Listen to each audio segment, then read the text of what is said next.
Olá, meus amigos orquidófilos, tudo bem?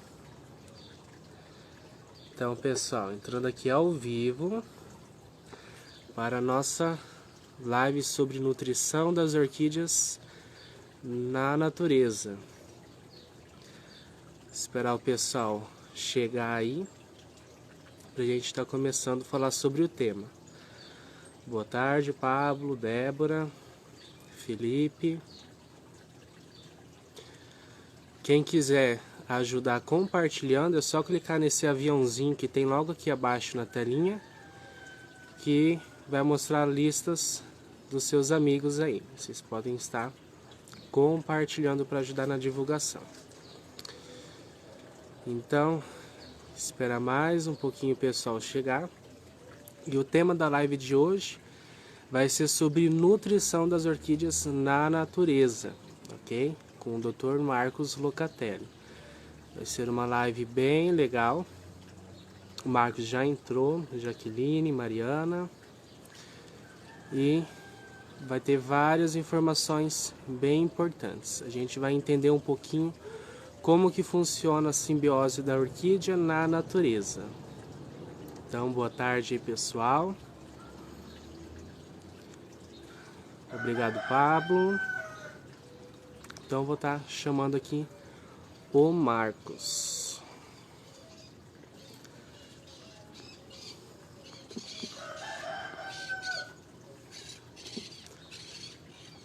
Então, vamos ver.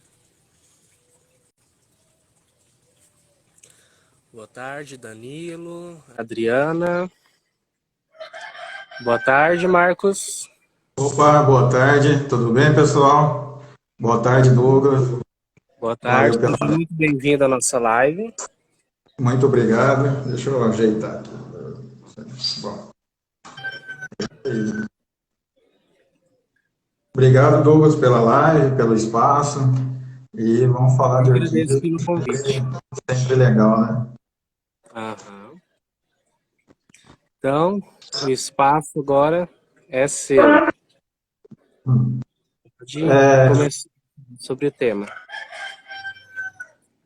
Boa tarde, pessoal. Então, a gente vai falar sobre nutrição de orquídeas na natureza, porque é uma dúvida muito comum que a gente volta e meia. Eventualmente, não tão raro ver, quando vai falar de adubação de orquídea, as pessoas indagam, mas orquídea alguém aduba na natureza, tá lá no alto da árvore e não chega nada lá, a orquídea precisa de adubo. Então, é aí que surge essa ideia de apresentar, se juntar esses temas e estar aqui apresentando. Queria aproveitar, começando, mandar um abraço para o pessoal dos grupos NutriOrc 1 e NutriOrc 2, né? E, bom, quando a gente pensa numa orquídea, a gente, a história de vida dela está lá, a maioria delas está lá no alto da árvore, não está contando com uma terrinha ali, com solo, um substrato sempre úmido, fornecendo água e nutriente. Ela precisa acumular nela, né? Tem aqui alguns exemplos, aqui é uma Lélia Guilherme. Então ela é muito suculenta, ela é uma suculenta, inclusive, tal como cactos, até algumas asteráceas, né, plantas da família da margarita são suculentas também. E essa característica se dá porque ela precisa estar acumulando recursos no corpo dela, nas estruturas dela, principalmente água, que daí de onde vem a suculência dela, e muitos nutrientes. Então, a orquídea está lá no alto e ela tem uma demanda de nutrientes para, ou seja, precisa de uma determinada quantidade de nutrientes para produzir quilo de folha dela, muito maior que um pé de soja, um pé de milho, um pé de eucalipto. Então, a demanda de nutrientes de orquídeas e outras suculentas é muito alta, porque ela segura nela, ela acumula nela, ela não tem aquele solo fornecendo o tempo todo para as raízes. E o intuito dessa conversa aqui é mostrar como é que ela adquire esses nutrientes, né? E também fazer um paralelo para a importância disso no cultivo, para conseguir objetivos como produtividade, bastante brotação, bastante floração, florescimento precoce. Então vamos lá. Bom, vocês já notaram que as orquídeas têm pseudobulbos, a maioria delas, né, com exceção de vândalos e falinópolis, mas esses pseudobulbos são muito ricos, os teores de nutrientes são muito altos neles, muito mais altos do que o caule ou a folha de outras plantas.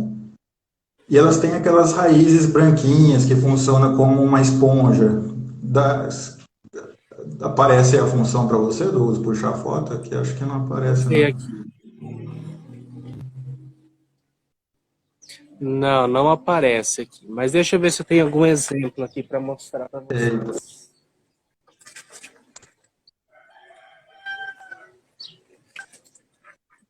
Seria essa parte aqui, né? O velame, isso? Isso mesmo. Bom, essa estrutura, velame, é uma camada de células mortas, tem uma programação para essas células morrerem e revestir a parte viva ali no centro da raiz, ali na medula, que é a parte mais funcional, assim, diretamente com a planta. Por exemplo, essa esponjinha que forma serve para a planta, para proteger a raiz da parte do sol ou do ar, que o ar resseca, né? E serve como uma Sim. esponja. Imagine elas na árvore, tendo que pegar, segurar o que está escorrendo rápido ali em eventuais chuvas. Então, realmente é uma esponja. Isso faz muita diferença para quem está contando com, precisa de muito recurso e está contando com essas eventualidades de chuva e escorrimento ali pelo caule. Então, ela fica ali com essa barreira, retendo o que está passando rápido. Ah, Outra particularidade também, deixa eu ver aqui se eu acho essa função aqui.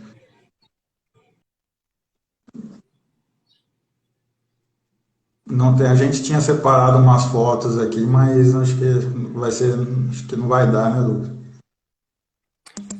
não tá aparecendo aqui essa função. Bom, bom, aí vocês imaginam essa camada de esponja branca formada por vários alvéolos vazios, tal como uma esponja, e dentro dessas estruturas, né, esse ambiente que forma aqui, tem uma série de algas, bactérias, cianobactérias colonizando, aproveitando aquele suporte, e aquele microclima ideal para elas. Em contrapartida, esses micro-organismos fixam nitrogênio do ar atmosférico, então ela nutre a orquídea dessa maneira também. Vocês devem ter tido alguma observação já também, uma orquídea quando está amarrada na árvore ou ocorrendo ali naturalmente na árvore, na época seca, ela fica, né, tem aquele aspecto, bom, redundância falar, seco, né, mas quando chove, costuma parecer um limo ali, tem uma consistência de um sabãozinho ali, é bem liso, aquilo é biofilme de cianobactéria. Então tem lá muita cianobactéria fixando nitrogênio também. E como subprodutos do desenvolvimento desses micro-organismos, tem vários ácidos orgânicos que ajudam a corroer a casca da árvore, porque a casca de árvore é muito rica em cálcio, fósforo, potássio, magnésio, mas principalmente cálcio. Então ela fica digerindo aquela casca de árvore para ir liberando o nutriente que a planta consegue acessar. Então notem aí que tem muita coisa atuando em volta. Tem micro-organismo que ajuda a decompor a casca de árvore sem causar dano para a árvore, porque é a casca morta já, né, a parte morta. Tem micro-organismos desenvolvendo ali dentro das raízes das orquídeas. E outra particularidade interessante também é que as árvores, de modo geral, elas exudam pelas folhas, pelo topo, muitos nutrientes que elas absorvem pelo solo. Então tem um ciclo, o solo tem os nutrientes, a árvore absorve, exuda lá na folha e depois vem lavando aquilo lá de novo. Então isso é muito, muito importante para potássio, um pouquinho para cálcio, um pouquinho para nitrogênio, um pouquinho para fósforo. Então é outro componente desse equilíbrio, né, biodinâmico para a nutrição de orquídeas. Então, mas todas as orquídeas, então, na natureza estão perfeitamente nutridas? Não. A gente vai estar postando como complemento dessa live, né, Douglas? Até você pode postar aí também. Essas fotos que a gente não conseguiu inserir aqui na conversa para estar aí mostrando em tempo real, a gente vai fazer alguns comentários na foto só para puxar, né, para relembrar, mas mostrando toda essa conversa nossa aqui. Onde que eu estava?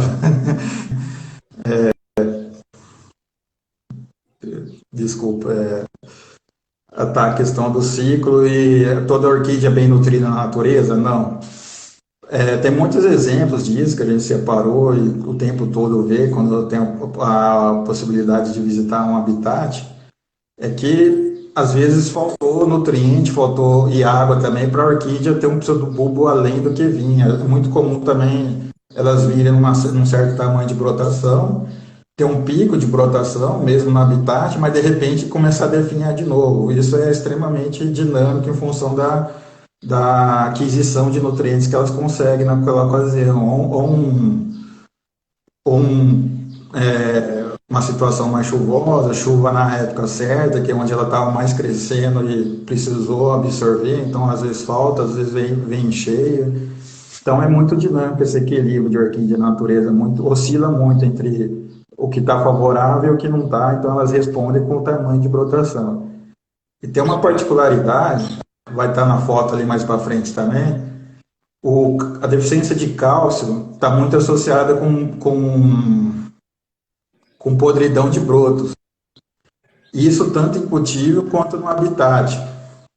Então é muito comum ter lá uma brotação bonita e de repente o brotinho daquele ano morreu, quer dizer, estava programado brotar-se um broto maior, mas por alguma razão a planta não acessou o cálcio de maneira suficiente e abortou aquele broto por excesso de vulnerabilidade à podridão em decorrência da deficiência de cálcio.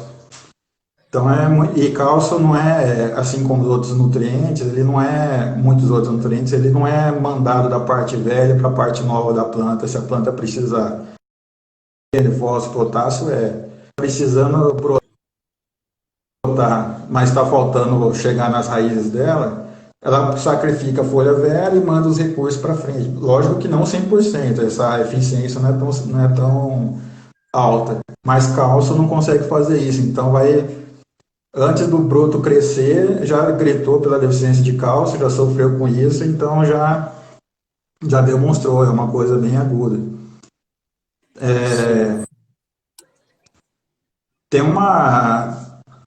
Tinham alguns exemplos de caso que a gente ia mostrar, que, por exemplo, um ambiente de restinga que dá na margem, na faixa litorânea, né, muito comum.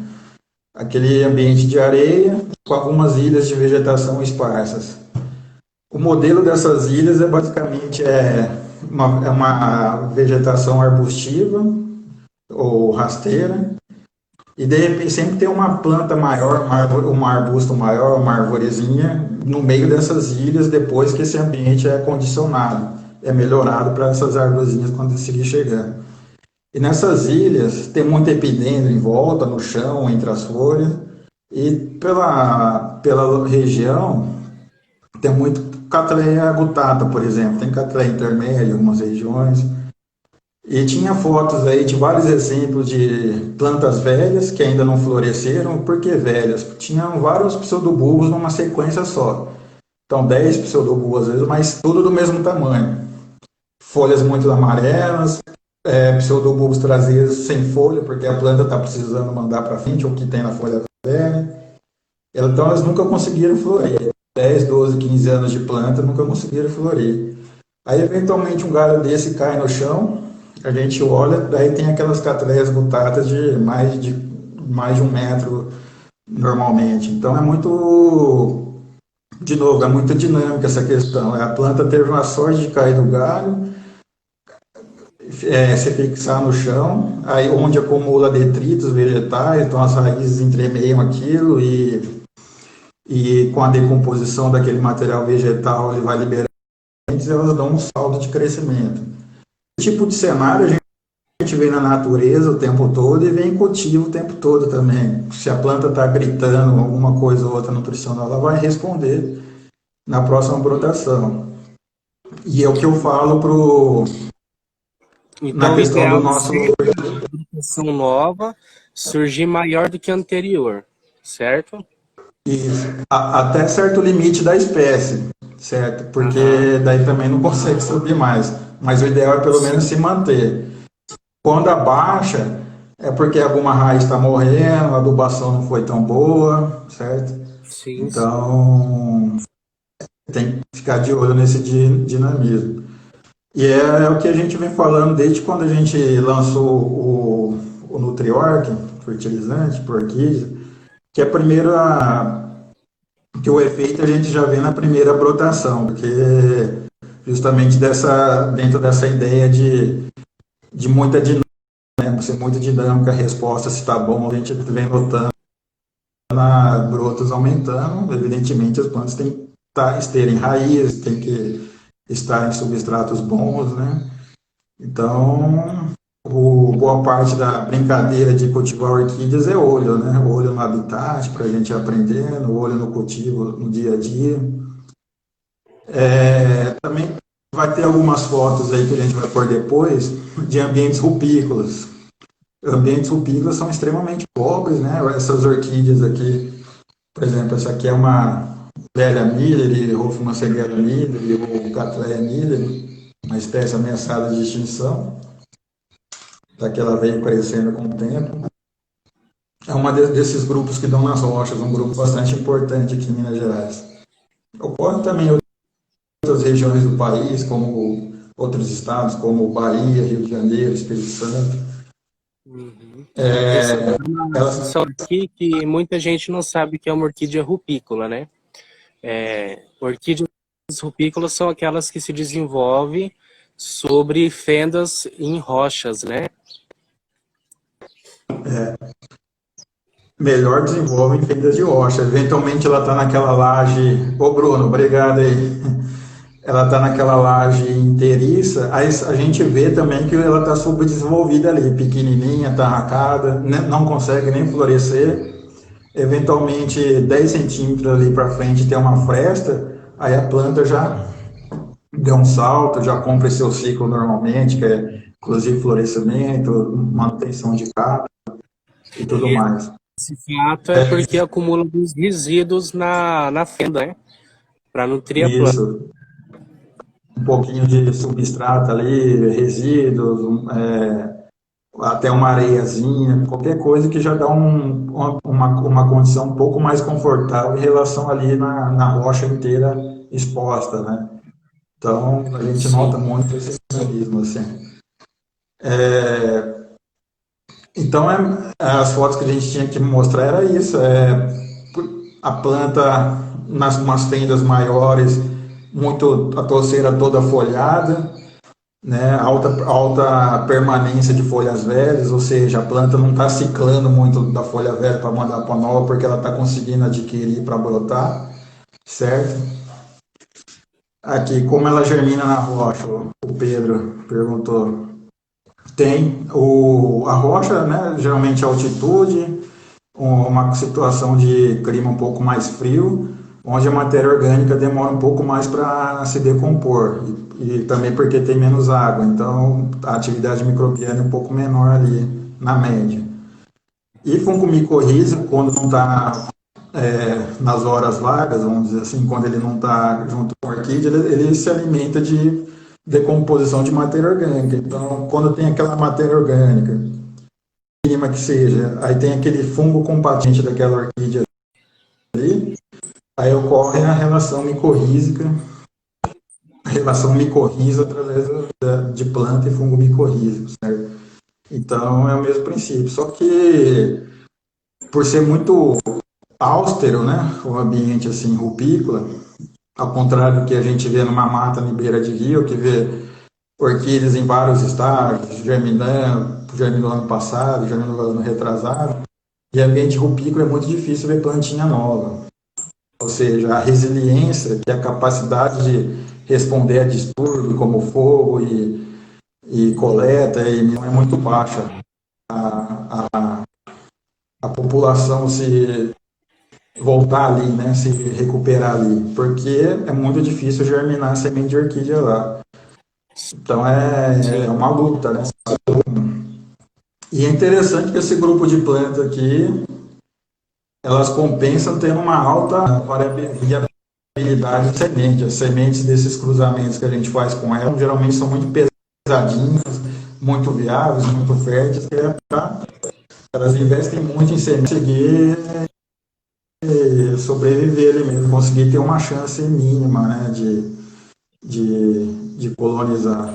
Então, da parte dela, ela faz, o resto é a natureza que é difícil, Sim. né? E uma E, pergunta aqui do Lucas. Pontas das folhas amareladas e secas. Pendência de qual nutriente? como? Desculpa, não entendi. As pontas das folhas amareladas e secas. Pendência de qual nutriente?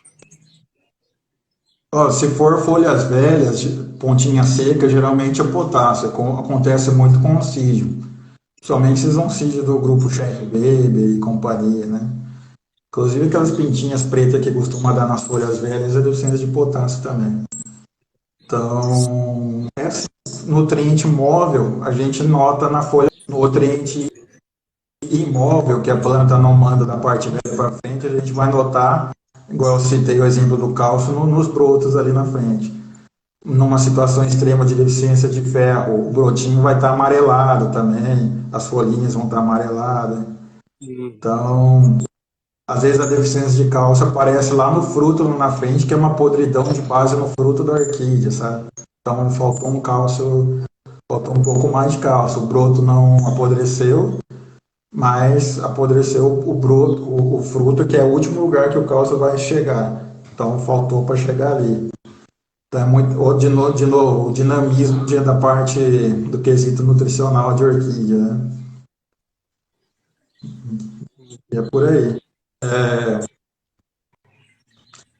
É muito interessante quando esses ambientes rupícolas são muito, até aí no Cerrado, né? Catleya nobira, Catleya valqueriana, são ambientes mais com uma sazonalidade de chuva muito.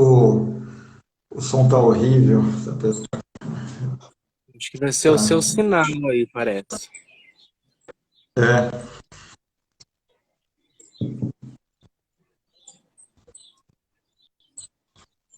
tá ruim para você aí também, Douglas? Tá ruim aí, pessoal, de maneira geral? Vira e mexe dá uma travada, assim. Mas o seu também dá um pouco, né? Bom, esses lugares de alta, Michele falando que tá bom, vamos tentar um pouco mais aqui, senão eu vou atrás de um fone, que eu não tô vendo fácil aqui. Enfim. Qualquer coisa vocês vão falando aí, tá, pessoal? Então, nesses lugares muito suscetíveis a fogo e que as plantas são plantas que muito suculentas, muito que seguram muito nutrientes nela. Quando queima, as orquídeas, boa parte das orquídeas, se o fogo não for intenso, ela consegue rebrotar do fogo, só que é uma velocidade muito lenta após, porque elas contam com aquelas folhas velhas, pseudobulbos velhos, para poder crescer de maneira sustentável ali na frente. Quando queima toda a traseira,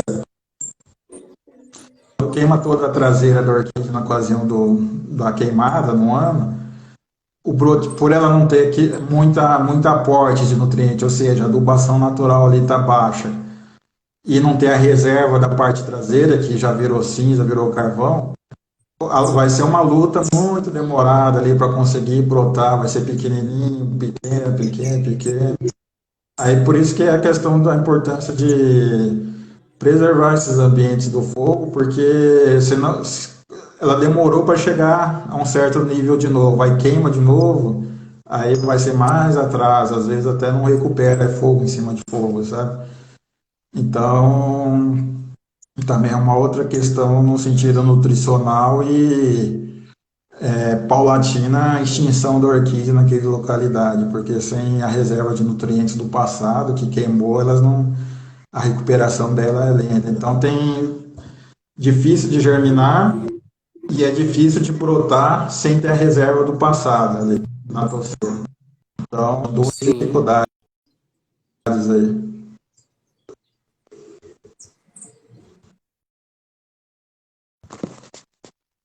Eu acho que convém eu tentar achar um fone aqui, né? Dá um minutinho. O seu sinal aí parece que...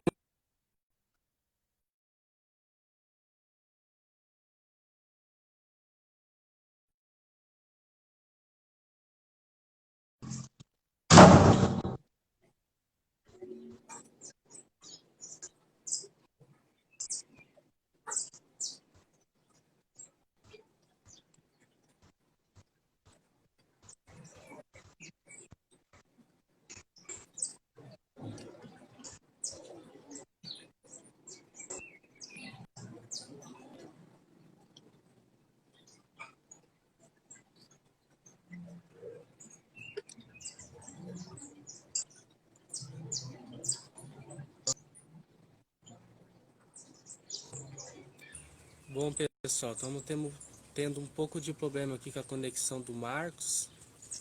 Vou chamar ele novamente aqui.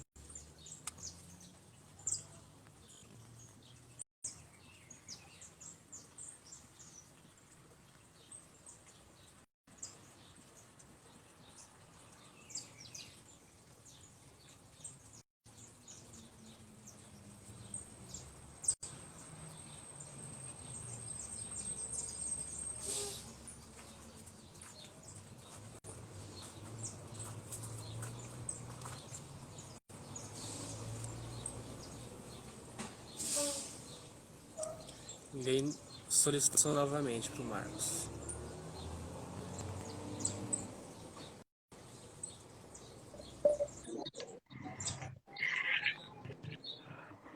E aí, pessoal, de volta. Na escuta, câmbio, 1, 2, 3. Estão Tá ouvindo ótimo. aí? Aham. Beleza. Melhorou até para mim te ouvir aqui.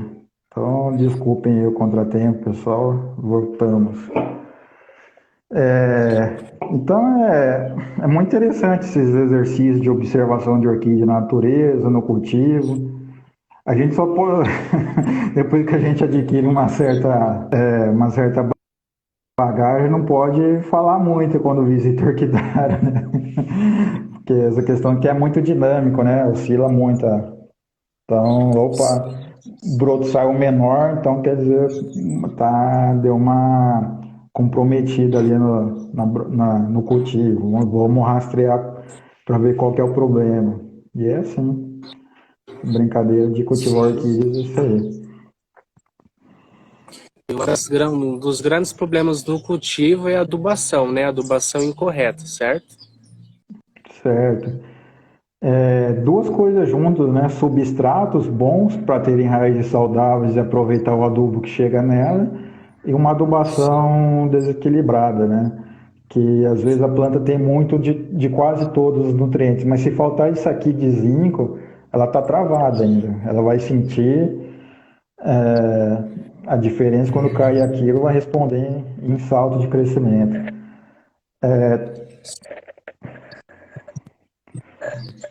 Bulbo enrugado, sim, é desidratação, realmente. Essa desidratação é muito comum ser por excesso de água, inclusive. Excesso de água para substrato que acumula muita umidade, como casca de pinos, casca de coco, esfarcno. Então, quanto mais água, mais mata a raiz e mais desidratada a orquídea vai ficando.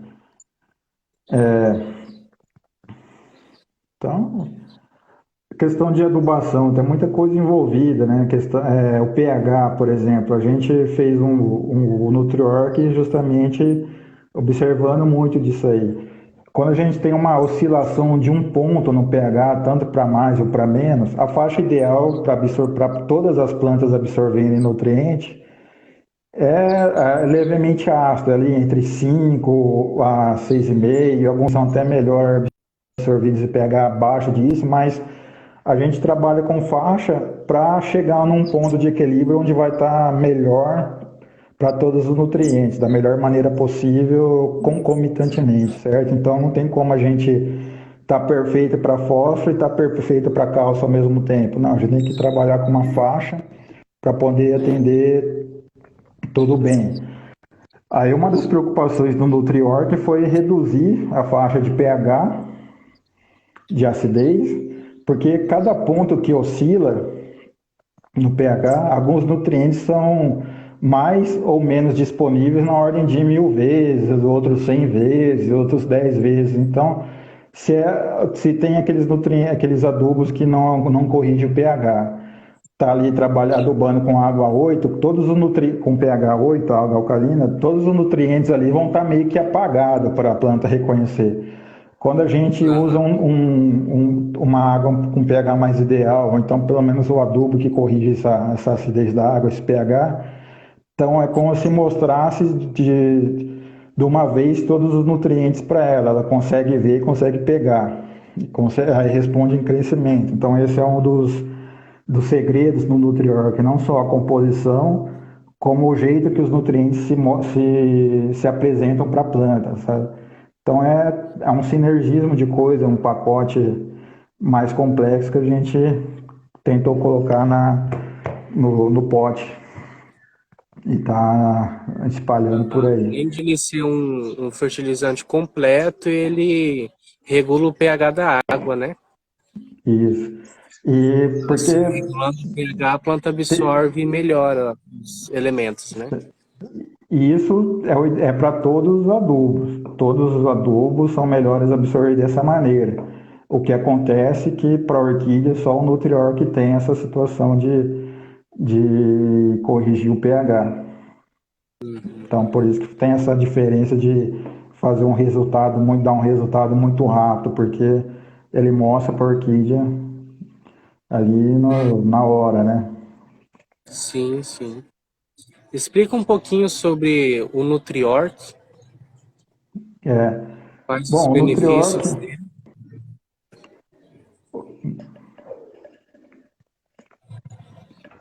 o NutriOrg é um fertilizante que a gente propôs nas nossas consultorias aí há mais de 4 anos, 5 anos em alguns grandes orquidários. A gente propôs somente lá no Orquidário Donato, em Poços de Caldas. A gente melhorou muito o manejo lá e as formulações comerciais, a planta melhorava em tudo, mas gritava algum nutriente. Quer dizer, essas formulações comerciais não estão atendendo. Daí melhorava aqui e ali, gritava uma coisa, gritava outra. Aí a gente juntou vários dados de análise química de orquídea, de nutrição de orquídea, gerou outros dados, mandou fazer outras análises e chegou numa proposta, numa hipótese, para testar uma formulação. Vamos testar isso aqui. Foi aí que isso nos últimos 3 anos não mudou praticamente nada, porque a planta já parou de gritar, melhorou o manejo, melhorou o adubo, aí a planta responde em crescimento, não demonstrando, não gritando, né, vamos dizer assim, nada que esteja desfavorável. Aí de novembro para cá, novembro último para cá, eu resolvi colocar isso num pote, que está aqui. Então a gente colocou toda essa formulação junto, colocou esses adjuvantes de corante, indicação de acidez em tempo real, para a pessoa ver não só em questão de solubilidade, porque tem uma coisa, cálcio e potássio, quando está alcalino, são pouco solúveis, mas quando está abaixo de 7, já a solubilidade já aumenta muito. Sim. E tem essa questão, e tem a questão da cor, se ele está vermelho alaranjado, a acidez está no ideal. Se ele está na coloração amarela, quer dizer que está alcalino. Pode usar assim mesmo. Acontece em casos raros, assim, a gente já mapeou alguns pelo Brasil, e para esses locais a gente colocou um reforço no redutor de pH ainda do que já tinha. Então a gente direciona para a pessoa essa formulação nova, sugere e geralmente acata, porque é uma coisa que tem lógica, né? Então essas regiões de pH de água muito alcalina, região que tem água com muito carbonato, E é interessante que até dentro de uma área que se chama geologia médica, estuda isso, a água com muito carbonato na água dá muita pedra no rim nas pessoas, sabe?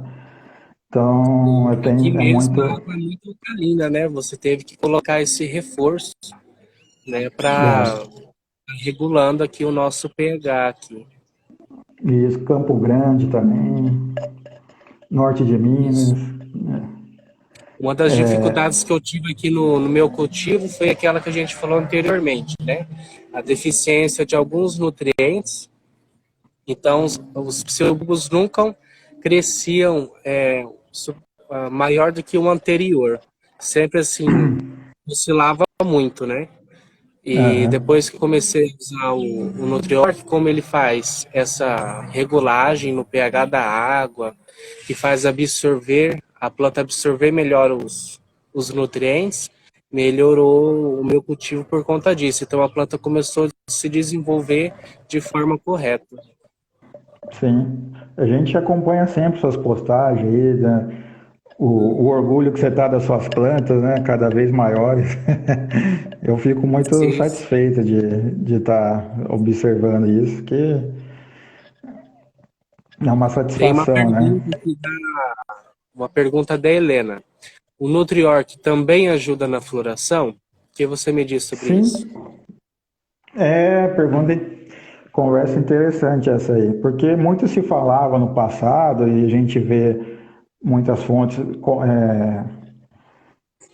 difundindo isso, que é, na minha opinião, é erro em cima de erro. Tem aquelas formulações de adubo de floração com mais fósforo, tipo um 10-30-20, um 4-14-8. Só que se a gente rastrear isso na agricultura, para florescer, para frutificar, não tem essa demanda extra, super extra de fósforo para nada.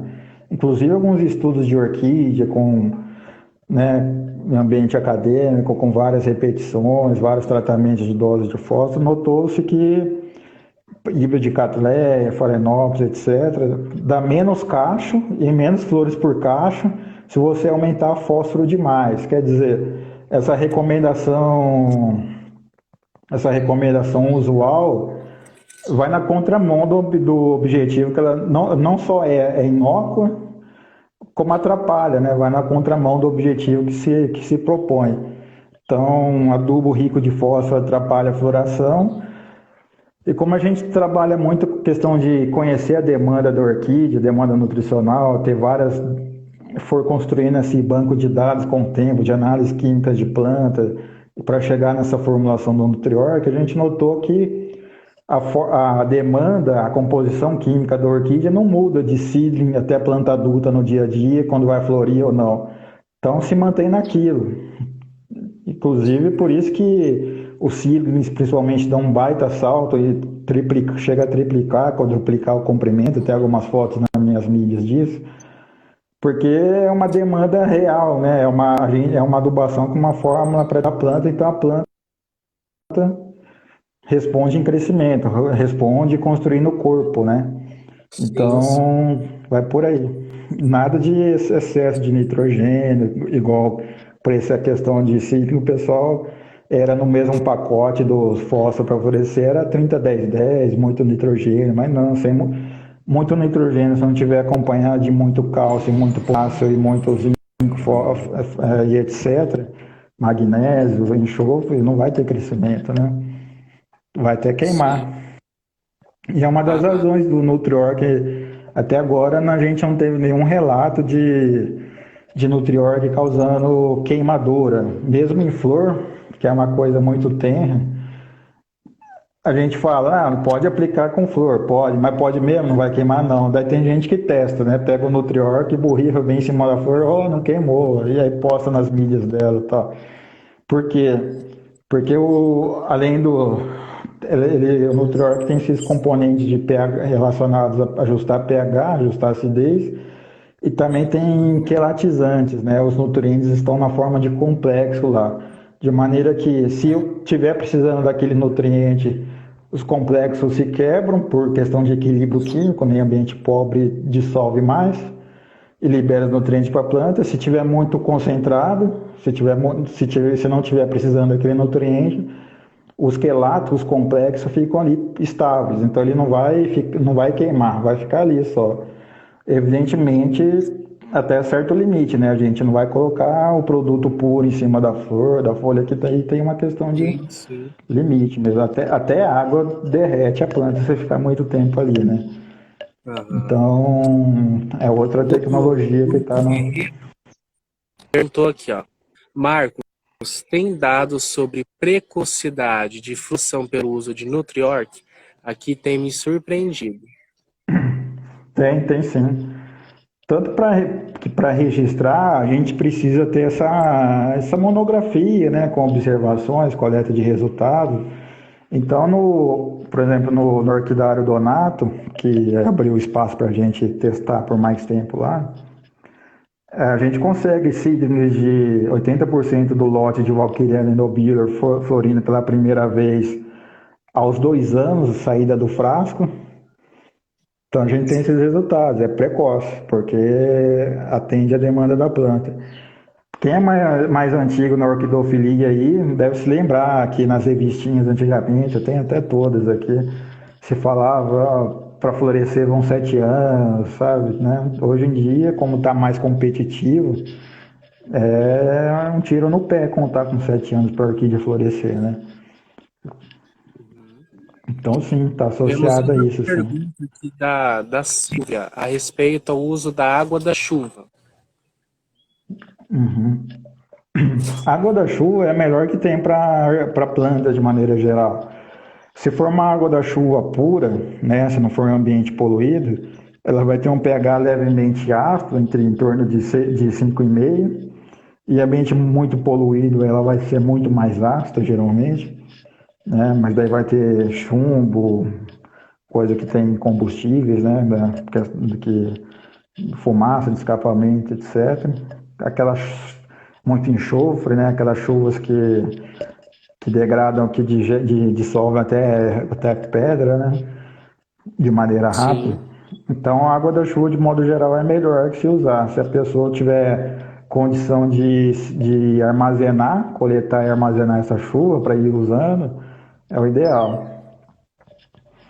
Mas atentar porque, dependendo do tipo de recipiente que se armazena, se for amianto, por exemplo, uma caixa de amianto, o pH tende a aumentar um pouco com esse tempo de armazenamento, mesmo água da chuva.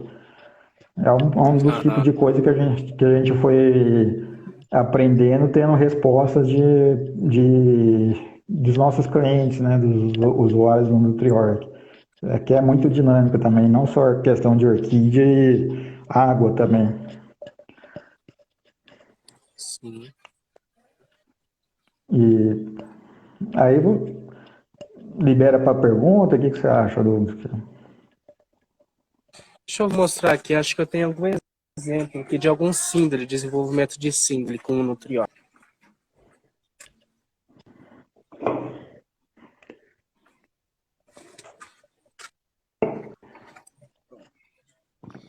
Esse daqui é um síndrome de Cattleya nobilis e a diferença é bem grande da brotação anterior para essa superior aqui, ó. Né? Que a gente E ainda, consegue observar bem. eu ainda diria que ela vai ficar, o salto vai vir bem maior na próxima brotação, porque me parece que é um plantio novo, né?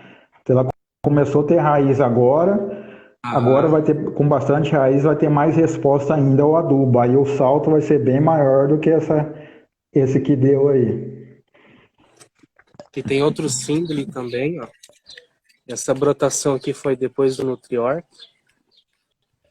A gente vê que já deu um salto também. Né? Essa água aí, essa irrigação tá boa, a gente nota que as raízes estão íntegras, não tem deformidade, como é comum ver. Hum. Tá interessante seu cultivo aí, parabéns. Aqui a água é de poço, né? Então, assim, a água é um pouco melhor do que muitas pessoas têm, geralmente, a água com cloro, né? É, Você tem para alguma isso, pra, dica para ajudar essas pessoas que têm água em casa com cloro? Sim, deixar a água descansar de um dia para o outro, sempre que possível. Porque o cloro é volátil, né? A gente enche um recipiente ali com muita turbulência, né? Joga a torneira forte ali para fazer bastante movimentação de água, o que é melhor. E deixa descansar de um dia para o outro, que o cloro tende a, se não for todo embora, diminui bem. Então isso aí ajuda muito. Tem uma dúvida aqui da Helena. Deixa eu ver aqui que sumiu aqui. Deixa eu voltar aqui para trás. Beleza, Jaqueline, sucesso aí. O adubo Nutriorg pode ser utilizado intercalando com outro adubo, por exemplo, o Ceacrop? Eu não recomendo, recomendo o uso só do Nutriorg. Uma que, bom, por várias razões. Para a gente saber do que é o efeito, né? Tem que coisa, tanto para falar mal quanto para falar bem depois. E outra, o Nutriorg já é suficiente para usar só ele, né? Vocês têm notado aí alguns relatos de salto, desenvolvimento e tudo mais, então quer dizer, não está faltando. E às vezes quando entra outro produto intercalando, vai quebrar esse cronograma de suprimento da formação do Nutriorg e de repente pode comprometer, porque vai faltar, né?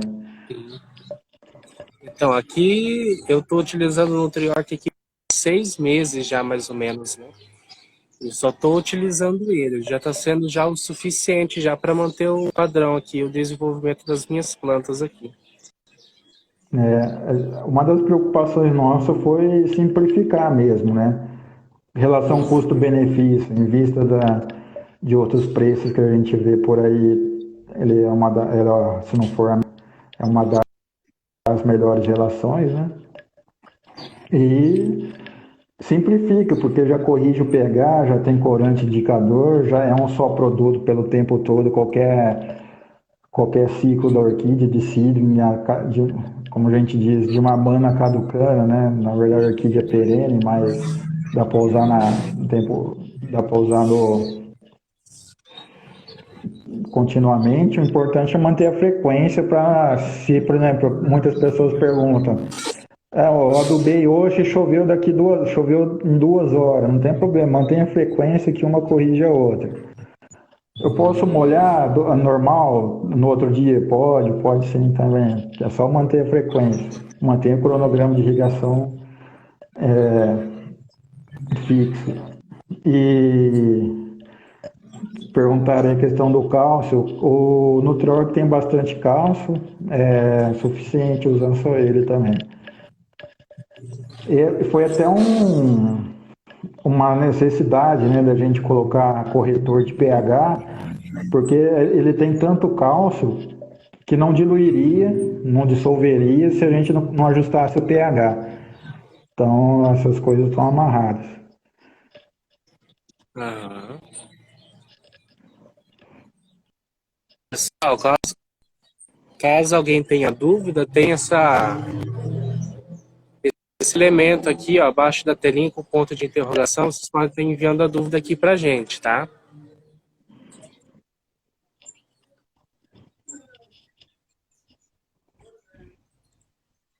Então a gente já discutiu sobre como funciona a nutrição das orquídeas na natureza, né?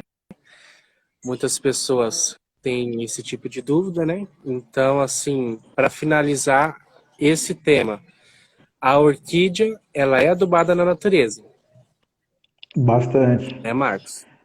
Isso, e bastante. Bastante. Engraçado que tinha, quando a gente começou, se escutava falar, né, que se for usar esterco, usa de passarinho, porque é só o de passarinho que chega lá na alta da árvore. As pessoas faziam essa correlação, assim, sabe? Aham. Então, bom, na verdade, esterco de passarinho, embora seja possível, é o que menos supra a necessidade de orquídea da natureza. Tem questão de fungo, colaborando com a decomposição de raiz, como a gente decomposição de casca que a gente falou, árvore jogando bastante nutriente pela folha que ele escorre.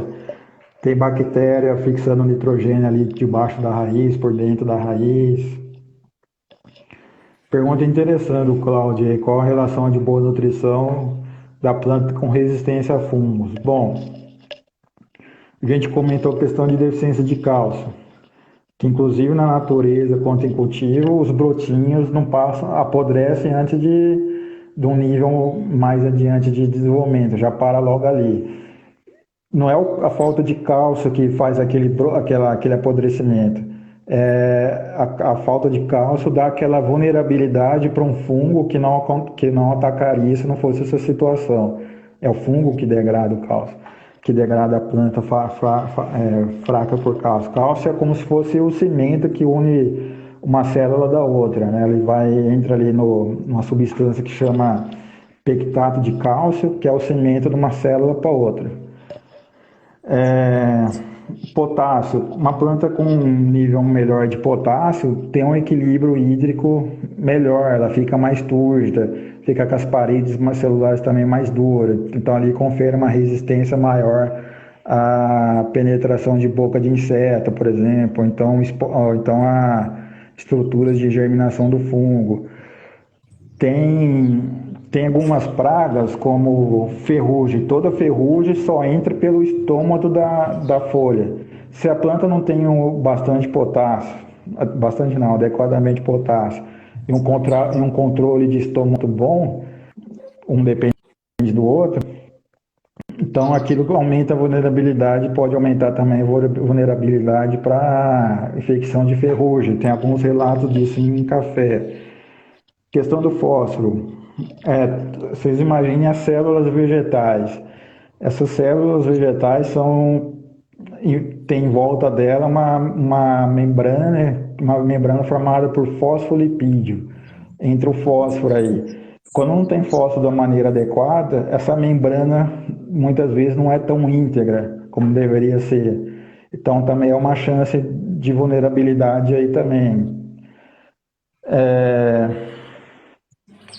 Questão de micronutrientes, alguns micronutrientes muito associados a planta se defender de estresses. Então, injúrias, doenças não são só necessariamente biológicas, tem doenças de fatores abióticos, como o frio, por exemplo. Então, são bastante as relações. Planta que tem muito nitrogênio, ela fica com um teor de proteína muito alto, teor de aminoácido muito alto. Aí a gente lembra aquela questão de que se fazia mais aplicar aminoácido em culturas, inclusive orquídeas. Dá sempre intoxicação e alta vulnerabilidade a praga e doença, porque vocês imaginem um exemplo macroscópico, assim, grotesco de uma outra situação. Você pega um material bastante fibroso, seco, e oferece para uma vaca. Aí depois uma couve ali, toda tenra, verdinha, mais cheirosa. Qual que ela vai? Ela não vai nem pensar, vai na couve. Então, insetos vão nas plantas que estão mais suscetíveis, ou seja, mais palatáveis. Se você dá muita proteína, muito nitrogênio para essas plantas, elas aumentam o máximo que se consegue chegar para essa espécie de substâncias como essa. Então, o inseto vai ser direcionado, o fungo vai ser direcionado para essas plantas que estão vulneráveis por causa da adubação desequilibrada. Quando eu estava, acho que primeiro ou segundo ano de agronomia, temos quase uns 20 anos, eu participei de um experimento lá com adubação de nitrogênio para soja no plantio. Naquela época ainda era dúvida isso. Porque nitrogênio, a soja não se aduba com nitrogênio, porque não é viável economicamente, porque não precisa hoje em dia. Se inocula algumas bactérias na semente, essas bactérias vão ali colonizar na raiz, se desenvolver na raiz da soja, conforme a soja vai crescendo, e elas vão pegar nitrogênio do ar e colocar na soja, na planta. E a planta vai conseguir se satisfazer daquilo. Mas aí a gente não, eu só estava lá de estagiário, adubou essa soja com nitrogênio, Aí ficou, no primeiro, nos primeiros 20, 30 dias, ficou aquele verdinho em contraste com o amarelo do outro lado. Aí deu uma infestação de lebre, foi comer justamente a parte que estava adubada. Então o experimento acabou por causa disso, ficou muito atrativa para lebre. Mas se era para lebre, era para percevejo, era para pulgão, era para caramuja, era para tudo. Na época a gente não Sim, conseguiu nem notar se teve mais doença, mas provavelmente teria tido mais mancha também numa situação. Então vocês notam que também, de novo, questão de praga e doença é muito dinâmico e o desafio da brincadeira é, melhorando o nosso olho para ir reconhecendo isso, né? sim. O Porto Ferreira aqui fez uma pergunta bem interessante. Ok, Catleias e afins. Quais espécies não seria indicado ou não seria o ideal uso do Nutriorg? não tem. Por essa questão que eu comentei, quando ele está demais, ele fica de complexo. Quando está de menos, a planta absorve, certo? Então, a primeira formulação lançada foi direcionada com mais pesquisas em Coatleia, como eu mencionei, 4 anos de pesquisa e aplicação em grande quantidade de plantas lá no Donato, mas a gente está com algum pessoal testando já uma formulação mais específica para oncídio, para vandas. Mudou alguma coisa na questão da composição, mas está em teste aqui agora, já está justificar a pessoa é, usar essa outra fórmula ou não. Então, usar que atende, por causa dessas características que a gente já levantou, essas formulações mais específicas para grupos de planta, a nossa ideia era atender grandes produtores que tem lá vários milhares de plantas só de uma coisa só, então justifica essa alternância, mas em cultivo mais amador, então comercial mais diversificado, que mexe com espécies diversas, a tendência é a gente recomendar que se mantenha na formulação original, porque inclusive muitos relatos já que atende bem, atende vandáceas, atende phalaenopsis, atende oncídios, então Sim, aqui eu tá tenho nesse rumo. bastante espécies aqui e atendem a necessidade de nutrição de todas as plantas aqui. A É, Helena aqui no, fez uma no, pergunta. O Nutriorg também pode passar nas folhas? sim, dá uma passada rápida nas folhas e direciona mais para o substrato e raízes, né? É que é onde que a planta absorve mais os nutrientes, né? Que são as raízes. Né? Muito mais. No caso das folhas, são várias questões que a gente recomenda isso, né? Não é tanto pela absorção direta, é para servir como um banco, né? Um banco de nutrientes aqui. Pega essa aqui, acho que está melhor.